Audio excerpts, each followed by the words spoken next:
Welcome to a little mini episode of Wet Your Palate. Yes. We're going to tell you a little story about our next podcast. Of course, Go With Your Palate. Episode number blibbity blibbity blibbity bloop. You got Chris, Fat Mario Rubio, and me, Joe Wagner. We'll be talking about wine, entrepreneurship, and whatever the fuck else. As always, we had a very special guest, a guy I've known for a long time. He is one of the partners and founders of In Good Company. It's a hospitality group out of the Northeast. And humble beginnings, starting with his dad at a restaurant, and then him and his brothers and friends, all expanding out to create what is an amazing hospitality group that we, fortunately, at Copper Cane have been working with for quite a few years. They continue to drive forward over 24 locations. And he's here to tell his origin story and give us some insights on how to best operate a growing business from the ground up. Yeah, and I like that you guys, it sounds like you guys have had a lot of good times together that you don't really share much details on, but makes it very intriguing. Yeah, there are some things you can't tell the stories of. You know, you got to be there. This is what I hate about iPhones now. It's like everybody's like recording shit. It's like, no, there are some moments that are left to just memory. Yes. That's it. Yeah, no, hey, I feel you. So yeah. I'm just, I have a little FOMO, so hey. Terence Tubridy. Yes. Right? Did we mention his Tubbs. name? Tubbs. Tubbs is here. So he is here with us. And I like that you guys also have in common, you come from humble family beginnings, and you're keeping that going for generations to generations. To generations and generations. And, it is getting harder and harder because corporate America and our government is so lovely us every day of the week. Oh, we got to get down. How's that? Yeah. Is that liven up for you? Terrence, is it okay to use your nickname as well? Tubbs, sure. Tubbs. Sure. I love that. You can call me Tubbs. I just feel closer to New York in that way. How did I not know that your nickname was Tubbs? Yeah. Alex must have missed that. My last name, Tubridy, and I think every person in my family's nickname is Tubbs. So when they call Tubbs, you're like, everybody loves. Everybody walking to the family gathering. Hey, Tubbs. Yeah. Well, hey, that's a better nickname than what I grew up with. I had like Chewbacca, Fuzzy, Chongo Diablo. No, the Chongo Diablo one wasn't from wrestling. Because you know how like when like girls in middle school, like the first girls to like grow breasts, they're like almost like celebritized, right? All the boys are going crazy. Yeah. Dude, that's how it was, right? I'm not this time. Yeah. Well, I was the first boy to grow like facial hair. And so everybody started giving me nicknames about how goddamn hairy I was. And I'm like, whatever, you're going to get hair too. Well, the difference is I got hair every inch of my body now. And I can't even control it. It's just insane. So those were my nicknames. It's just all making fun of my hair. Yeah, no one really understood the hair growth in third grade, but we really started accepting it in junior high. I started shaving in 5th grade. It's great. Yeah, that was interesting. Yeah, never stopped. Goddamn. Anyways, just so you know, we've already started. This is how we this is how we do it, Tubbs. Well, welcome to another episode of Go With Your Palate. We've got me, Joe Wagner, and my co-host Chris, Fat Mario Rubio. We're going to talk about wine, entrepreneurship, and whatever the fuck else. I got a feeling it's going to be entrepreneurship and whatever the fuck else a lot on this episode. Oh, my favorite. Because we got a special guest. Terence Tubridy from In Good Company Hospitality. Thank you for being here, a.k.a. Tubbs, if you're lucky enough to know him that well, and I'm just glad that I could actually call him that today. Well, great. Well, thanks for being here. Of course. My pleasure. I love it. So, hey, we got I think quite a few similarities in your business and in my business. Obviously, you're in hospitality and I'm in wine. There's a lot of consumer interaction with both. But there's also some similarities in how we both came into the business. And I think that's maybe the best place to start because everybody loves a good, wholehearted, origin story. And I started with my dad. I started with my family. My dad started with his dad. And you actually started in a family business as well to really, grease the skids, get acquainted with what it was. And then you just fucking rocked the world, in my opinion, with what you're doing in hospitality. But give us kind of the beginnings and the learnings that you took away from those early years and how you got into it. What made you love it? Oh, Joe, thanks for those kind words, pal. I didn't realize I was rocking the world, but the hospitality business certainly rocks your world. So my origin story is pretty simple. My father was a restaurant owner in a seaside community out in Rockaway Beach, Queens, a place called Pier 92. He ran that for 30 years and raised five sons that all worked there. And I'm saying work there just like in a farm, man. You're 4 or 5 years old, you're out there, you know, sorting bottles and doing whatever a 5-year-old can. And honestly, at first, through the years of growing up, it was amazing, right? Like your dad owned a restaurant. It was a lot of fun. Also, you always had the opportunity to work, put some money in your pocket, and on top of that, you were able to get your friends jobs. And so it was great being, that guy. Like, hey, I'm in seventh, eighth grade. Can I bar back? Can I be a busboy or a buster? And it was like that opportunity that kind of spurred that entrepreneurship side of me. Whereas, like, you know what do I want to do when I get older? I can do the New York Irish thing and become a cop, fireman, or work in finance. But what really kind of compelled us was, like, we were pretty good at this, right? We were pretty good at throwing a party, running bars. My cousins and my brothers were all DJs. We were all promoters, and eventually we're just like, you know what? We should open up our own place. And we were quite young. We were kids. My brother was 24. I was 22 at the time, and it was in Midtown Manhattan on 53rd between First and Second. Was our first spot in 2002. And from there, we kind of haven't looked back. And the mantra is like what you were taught and what you were told by your dad, of like those little hints of wisdom, like watch your nickels and dimes, and your dollars will take care of you. Things like that just like are just beaten into your head. And without him and without the support of, like, the family and that word of mouth, we wouldn't be as successful as we are. Thank God, because this business, as you know, it's tough. A lot of competition, absolutely. I mean, I one thing that I commonly relate to the wine world, because you think about the amount of offerings you have for the customer in the world of wine, right? There's something around 14,000 SKUs that they have access to just here in the United States. The only other consumer product I can think of that has that many options is the restaurant business.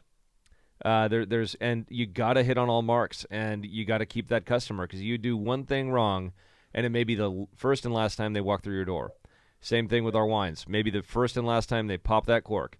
If something's not just dialed in perfect, and you got to listen to the customers, and it's all hard work. But I see a lot of similarities between the consumer's choice between a restaurant and a bottle of wine. I think that's probably the most similar two consumer products out there that I can relate to each other. Completely agree. Even the style and the age of a wine. I was mentioning to Chris, in passing it, when we first started, we were in, like, post-college grad and nightclub style bars. And then around 2009, 2010, we're like, all right, maybe we should grow up a little bit. So we opened up Park Avenue Tavern on 39th and Park Avenue, right? Right in the shadows of Grand Central Station. And we're like, oh, we're kind of in, in the bigger leagues now. And that was much more of a heavy cab.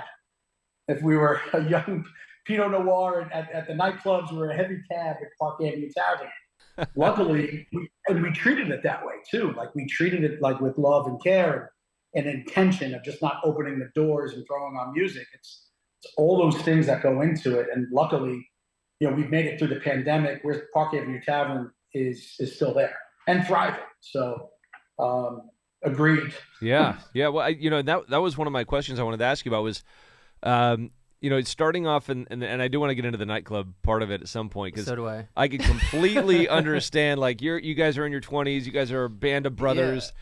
You're just like, let's go out and have some fucking fun and make some money doing it. And at some point in life, you sit back and you're like, I don't think we could do this all of our lives. What is it? Tell me about the process of maturity between you and everybody else that was involved, and like, who brought it up first? Well, I mean, look, at the end of the day, it's still a business, and you would try to keep that in a frame of reference at 4 a.m. on a Saturday night on the Lower East Side. But exactly to that point, got married. Kids are on the way. Do we still want to be here till 5 a.m? Pushing broomsticks and pushing people out the door? Do we want to be breaking up fights? Do we want, is this do we need it? And like, I think, the bar business, and my father always, it's a young man's business, right? And I think the idea for us was like understanding, like, I got to get in and I got to get out. It's a means to an end, not an end. Yeah. Because you don't see many old nightclub owners, right? Like, you just don't, right? And it's either you talk about competition. The competition that's going to get you is yourself. At the end of the day, man, like, it doesn't matter what the bar down the street or the restaurant down the street's doing. It's what are you doing, and that frame of reference. But man, like, we saw some ballyhoos and fights and the stories that we have from those days. And I'm sure they still happen, but it wasn't video cameras like they are now. They probably got a little out of hand back then. Yeah, you get a mollywop in. So can I ask, are you still in the nightclub scene at all? No, not really. I mean, most of our places are closed by 1, 2 o'clock at night.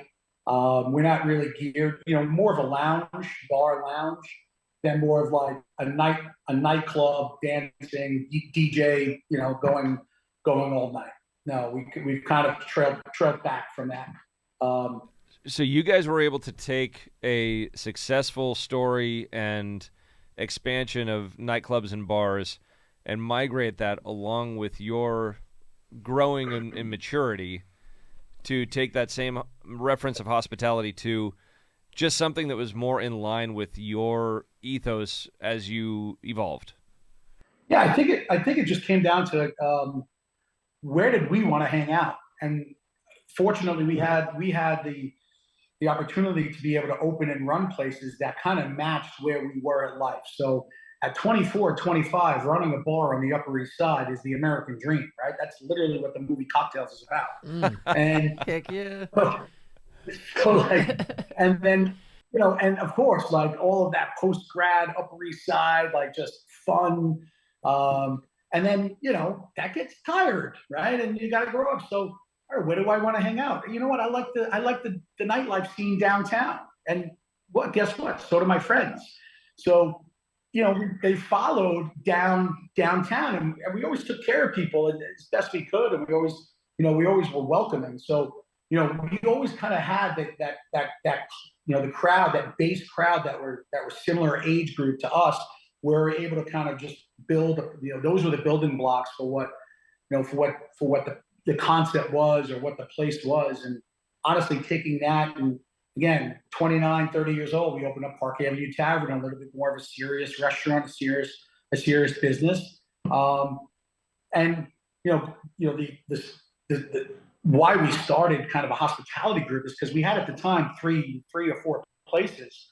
And number one, we wanted to be recognized for who we were. Like, we're a group, right? And we wanted to be recognized by real estate developers and brokers, that if an opportunity came along, they're like, oh, those are the guys that run that. And, and then there was always kind of a similar DNA between all of the places, right? And so, people recognizing that they work there. So, like, industry focused first, meaning we wanted to be able to attract and retain employees because they're working for this group on a holistic kind of view, and also attract the right real estate developers and such. And then we put those systems kind of into place where we could. And it was a slow I mean, it was a slow, arduous process of just like aligning our marketing company, aligning how bookkeeping and those things don't change, as you know, they're constantly kind of evolving. So Yeah. like IGC Hospitality is kind of a one-stop shop hospitality company that manages, some we own, some we manage for other owners, and we do it all from nuts and bolts operations to bookkeeping to marketing, to consulting, and we do that for we're mostly based in New York. We opened our first two places outside the state in 2022 in Winter Park, Orlando, and Celebration, Orlando, because we have a great hotel partner in Malia Hotels. So they invited us down there, and we're like, look, if we're going to open up one, we might as well open up two, because it just makes sense, right? Efficiency and scale. Yeah. Yeah, just operationally, Yeah. that made a lot of sense. And so, we're in this business in Manhattan, we're here about 20 years, 20 plus years, and talk about like seeing how neighborhoods evolve and change. And yeah, and on top of that, my partner Jeff, who was my college roommate, he's in a wheelchair. So we made a kind of an effort to stay in New York and to be as close as possible to the restaurants in Manhattan, so we could just walk or roll to them, honestly. And that's proven successful for us as well. Just being kind of like very central district to Manhattan. Yeah. And I like how you bring up, there's this sense of community, and your partner is your college roommate. And you mentioned that you have 51 cousins. And was it like 95% living in the area, right? Where you kind of grew up and started. So I was thinking that there's a lot of great things from that sense of community, right? You're kind of giving your friends jobs and stuff like that, but that also has its probably some of its challenges. That's our MO, Chris. Like hooking up your friends. Like everybody thinks New York is this like big place. It's all small little neighborhoods built up to be this city. And I grew up in a little island called Broad Channel, right off the outskirts of JFK Airport in Queens and Rockaway Beach. And one of the best qualities about that town, obviously it's small, but it's hardworking. It was blue collar, and in the summers we had a 10-mile beach, and we had a 22,000 acre bay that was just like our playground. But that's where my family, when they came over from Ireland about 4 generations ago, they settled out there in the 1920s and the 1930s. They came from Washington Heights down to Rockaway, and they haven't left. To Chris's point, like I think I'm the only cousin, one of 2 only cousins that really live outside of Rockaway. And, that's great. That's why like our nickname is Tubbs, but because nobody knows our individual names because we all look the same. We're all Irish twins, right? Like, yeah, they're like Tubbs. Like, they don't know who I am. They think I'm Martin. They think I'm D. Like it's all over the place. But it's all in the same. Like, don't worry about it. Yeah, we're all cut from the same cloth. So you mentioned something earlier that really that was new to me, which was one of the reasons that you started a hospitality group. And I understand the back of the house efficiencies, accounting, all that, just streamlining all that. You could have it all centralized in one location, makes things much easier. But one thing you mentioned was to attract the right partners, like real estate partners. I'd never thought about that from a restaurant point of view. So relevance coming from even just having 4 locations and then rolling it into one location, and that word of mouth, like, oh yeah, they run these 4 concepts.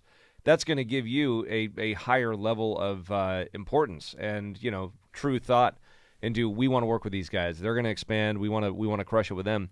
Was it the back of the house efficiencies that drove the decision, or was it seeing that you had so much more strength when you consolidated them into one organization with potential partners going forward?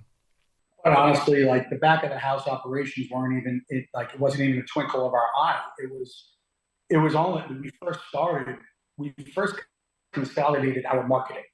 and when I say marketing, I'm talking 2005, 2006, with flyers, with MySpace, with a website, with, okay, Facebook, or, marketing, just going out and handing out flyering, like just flyering places.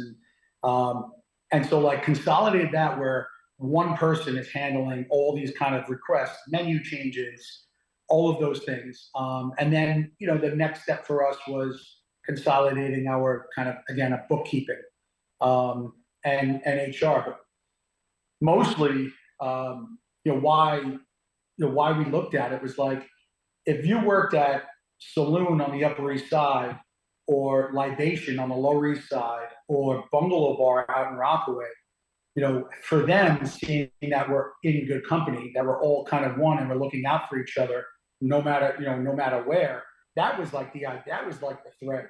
And early on, I mean, we used to do like, summer parties and all of that. Like we used to do a booze cruise out of Rockaway into the city. And, at one point we're like, we're partners looking at each other and we're like, I don't know if this is a good idea anymore, because it got so big, but also it was a lot of fun. And with a lot of fun, sometimes comes the, too much fun. Right? The liabilities.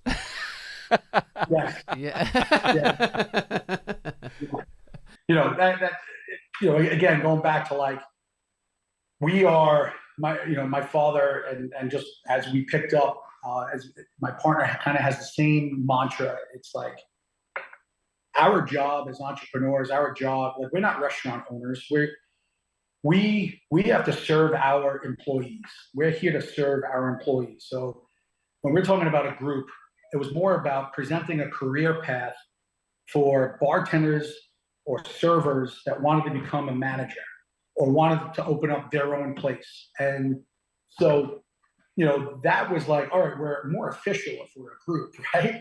And so they could call their mom and dad and tell them, hey, I'm going to work for In Good Company Hospitality Group. They have 5 or 6 places. And then, of course, their parents are like, you're not going to become a bar manager, That's not why I went you to Fordham. That's not why I sent you to Fordham University, But again, making this much more of a professional career path for employees that we wanted to attract. And that, for us, that's what we do. Like that, my job and Jeff's job and all of our managers' job is to serve our employees, support them as best we possibly can, so they can serve our guests, and again, that like just that circle, right?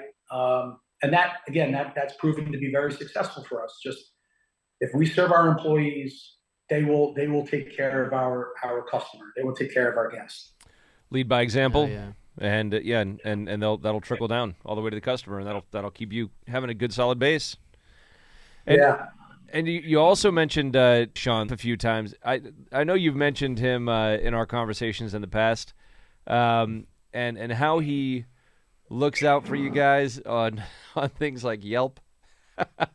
And Are we gonna get into the haters section? Do you even know about this? I don't know about the Yelp story. I was actually gonna talk. Yeah, let's jump into this one first. My brother Sean used to respond to Yelp like a Pulitzer Prize winning journalist, and just kind of tear apart like some of the.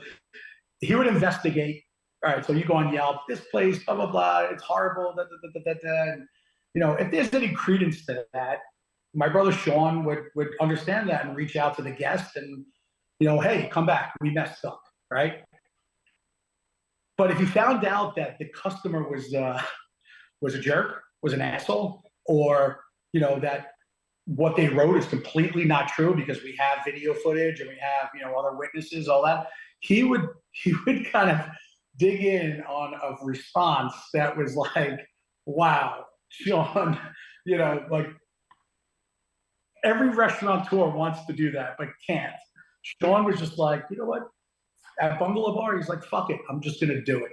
And so like if you look, I don't even know if they're still there, but if you look back at Bungalow Bar in New York and some of that past Yelps and his responses, it's great reading. Great read. It is great. It was years ago I saw these, but because I got in the restaurant business, as you know, for a while. It's not an easy business, so kudos to you for what you've done. But I always wanted to do that same thing, and I was like inspired by Sean's posts because they were true, and to your point, he would do his research.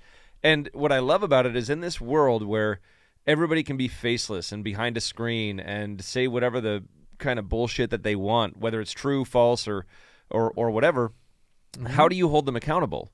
Because it's making you look bad, right? So if you come out there and you set a precedent like what Sean was doing, and people look on you up and they're like, "Oh, I'm not gonna fuck around with these people. They do their research, and if I slip up, I'll saying the wrong thing, I'm gonna get crucified." And it's I love it though, because that took some goddamn balls, not just on Sean's part to put out there, but I mean as the organization to do that. And I think that's as odd as it sounds, that is fresh now. That is such a good thing to see, because people are so scared to do something and be canceled. And I put myself in that same boat. I feel like I'm cancelable almost every day. It's surprising you're still here. But but it's like the bell curve, right? I always look at it like a bell curve. You got this 5 or 10% on either side that are extreme. Yeah. And they're going to be the vocal ones, and they're the pains in the asses. And then that other 80, 90% in the middle are like, no, that's logical. That makes sense. I like what he's saying. And, it's like, who cares if you're, one of the little 5%, like, little pansy asses out there who's just talking shit to talk shit. Just like everybody looks at that, sees through it, and sees somebody standing up for their product, for their restaurant. And I would be like, I'm going there tonight. It's real. I mean, what you're talking about, it's real. And it's even worse now because there's so many more platforms to kind of manage and figure out and navigate. And they're not making it any easier. I mean, the tech platforms are just, it's a struggle, man. And that's really rough on the operators, GMs that are like, and like, what do you respond to these guys? Like, yo, you did the best you could. Or, hey, we dropped the ball. Learn from it next time. But there are people that go out and look for that. There are people that literally look for a problem. And we don't want those people as customers. I mean, we don't need those people as customers. And it's okay. Like, we're servers, right? We serve, but we're not servants. And there's got to be a respectability across the board of like, if you're an asshole, there is the door. That's a great point. I can help you. Yeah. I can help you get there if you want. But I like that. I was gonna say I spent a lot of time in the restaurant industry, hospitality, and you work for a certain establishment, and you could see the people that learn how they deal with conflict. And there was some establishments that you would work with would just give, right? They would just kind of give in, and you would see the same people come in, just work that system. Like they would eat their whole plate, but then complain about the food because they knew that you would take it off, right? And then kind of like that could fall on you if you were serving them. So it was always great to feel that you were backed by leadership. And, and when you worked at that, the other establishment where they were just like, no, like this is wrong. We're going to stand by you. And like you said, I mean, if they're a problem, we'll show you the door then. Yeah. It was nice to have you. You know what I mean? Well, and that also sets a precedent for all of the other people that are in the organization as to, you're behind them, you're going to support them, you're teaching them, do the same thing. Like, that's like if you almost want your team to be able to adopt those elements and know that you're going to be proud of them because you stuck to your guns and you did the right thing rather than what you thought was going to accommodate the customer best. Mm-hmm. And that's, I mean, at the end of the day, you're going to have very few or very little fallout and much more retention. I think to Terence's point, with you want to keep people retained. You want to bring the best in. You want to grow them to become something more. You want them to thrive, and you'll be able to do that with that type of an organization. If you're like, no, I want you to just pussyfoot around this. That's not motivating. Yeah, you want to be in good company. There's a customer empathy or an understanding like, look, it's easier, I think, to fly to the moon than run a successful restaurant. You need everything to go right all the time, from open to close and then post-closing. And it's crazy. I mean, we're absolute lunatics. That people who want to run restaurants, it's like the guy that wants to run for president. They're crazy. Yeah. Who in their right mind would try, spend millions of dollars, take on all this liability, everything, and then work and get your balls kicked in every day? There's got to be a reason for it. And the satisfaction of like seeing people grow, seeing customers enjoy themselves. I mean, I guess that is the weight worth in gold, right? But man, it's hard. Yeah. It's hard. Mm-hmm. Yeah. I mean, how long, I should ask this first. How much more expansion are you guys planning to do? You guys are at 24, 25 locations? Yeah. I think for us at this moment, we're taking a little break. Yeah. We're opening up a new rooftop on 37th and Lex at the Shelbourne, the Sonesta Shelbourne Hotel. And this rooftop is going to be killer. It's actually a former rooftop, one of the first rooftop bars really, that opened up in the early 2000s. We completely gut renovated it, put about, a few $1 million into the place. It's called Vintage Green. And this thing is going to knock your socks off the next time you come by, Joe. When are you opening? You said we're hopefully opening mid-July. That's what we're. Oh shit! Like right around the corner. Right around the corner. Wow. Okay. And for us to, I think again, like opening other cities, and that's exciting, but it's just as hard. So like, I think what we're looking at is like, how do we fine tune what we already have? How do we work with partners that we are excited about, that we want to, move forward with? The reason why we, after Park Avenue Tavern opened in 2010, rents skyrocketed, right? This is now the post-real estate recession, 2010 to 2014, 15. Real estate was just out of control. So the opportunity that we found was in hotels. So we put food and beverage operations within hotels, and we were good at it. And we got pretty good rent deals on those. And that's actually where I first met, I think, the Wagner family. They had the 40th. They had the 40th anniversary of Camus on the refinery rooftop. Well, like the first year we were open, second year we were open. And then I met Joe years, I think a year or two later, and we hung like two peas in the pod. Yeah. That's what I was gonna ask about the first time you guys met. There's some things I can't talk about. Is this really the end? Unbelievable. Find out next week